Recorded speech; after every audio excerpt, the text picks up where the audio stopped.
Hi guys, so today I'm going to show you some hints and tricks on applications using the new IGORA Royal Highlifts. I've split this mannequin into 4 quarters to show you 4 different hints and tricks. Let's start with the first quarter. Now let's just imagine that this client has a grown out high lift. All of this is her previous high lift colour.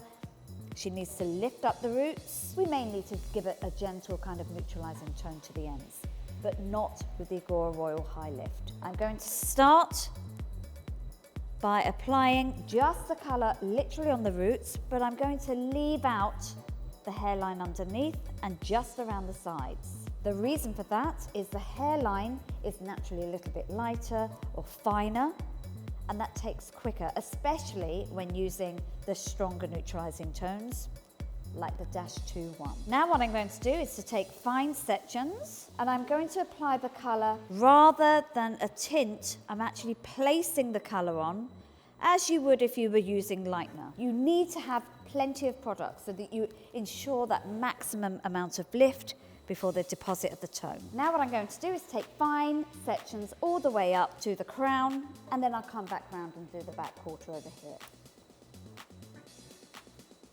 I'm being very careful not to overlap too much. And I'm applying colour, almost like placing the colour onto the regrowth. This is our first application finished. So you can see I've literally just applied only on the roots, and at the end I went back in and did my hairline. Now I'm going to leave that for 45 minutes up to an hour.